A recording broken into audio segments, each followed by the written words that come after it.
বালিশ রাজ্যের ঘুমন্ত সেনা। এক ছিল এক অদ্ভুত রাজ্য, বালিশপুর, যেখানে সব কিছুই তুলার মতো নরম, বাতাসে উড়ে বেড়ায় ঘুমের গন্ধ, আর মেঘেরা বালিশে বসে গল্প বলে। সেই রাজ্যের সেনারা অন্য রকম, তারা তলোয়ার বা ঢাল দিয়ে নয়, বরং ঘুমের মন্ত্রে যুদ্ধ করে। কারণ সেখানে যুদ্ধ মানে শত্রুকে ঘুম পাড়ানো, যাতে কেউই কষ্ট না পায়, সবাই একটু বিশ্রাম নেয়। বালিশপুরের রাজা ছিলেন রাজা নিদ্রেশ। তিনি ছিলেন এতটাই ঘুমপ্রেমী যে রাজসভায় ঘুম না দিলে কাউকে পদোন্নতি দিতেন না। আর তার সবচেয়ে প্রিয় সেনাপতি ছিল ক্যাপ্টেন নিন্দ্রামন। নিন্দ্রামন এমনভাবে ঘুমাতে পারত যে ঘুমিয়েও রাজাকে রিপোর্ট দিত। একদিন সে রাজসভায় দাঁড়িয়ে বলল, মহারাজ, আমাদের রাজ্যে একটা বিপদ। রাজা চোখ কচলাতে কচলাতে বললেন, বিপদ মানে ঘুম ফুরিয়ে গেছে নাকি? হঠাৎ আকাশ কালো হয়ে গেল, চাঁদ ঢেকে গেল মেঘে, আর বালিশের বনের দিক থেকে ভেসে এলো অদ্ভুত আওয়াজ, ভুঁ ভুঁ হাহা হু হু। ওগুলো ছিল দুঃস্বপ্ন সেনারা। তারা মানুষের ঘুম চুরি করে নিয়ে যায় আর তাদের ভয় দেখিয়ে জাগিয়ে রাখে। রাজা ভয় পেয়ে বললেন, নিন্দ্রামন, তাড়াতাড়ি গিয়ে ঘুমের সেনাদের জাগাও।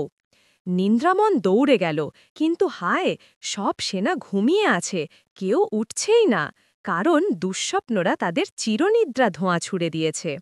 ঠিক তখনই আকাশ থেকে নেমে এলো এক দুষ্টু পরী, ঝিমুনি পরী। সে গম্ভীর মুখে বলল, আমি ঝিমুনি পরী, আমি ঘুম পাড়াতে জানি কিন্তু জাগাতে পারি না। রাজা বিরক্ত হয়ে বললেন, তাহলে তুমি এসেছো কেন? ঝিমুনি পরী হেসে বলল, কারণ ঘুমন্তদের জাগাতে হলে তাদের স্বপ্নে প্রবেশ করতে হয়।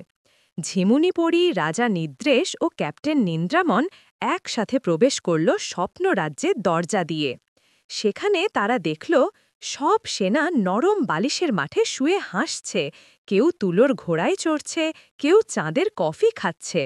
কিন্তু এক কোণে বসে আছে দুঃস্বপ্ন রাজা, নাম ভয়রান, তার মুখে দুষ্টুর হাসি। এখন কেউ আর জাগবে না, সব স্বপ্ন আমার।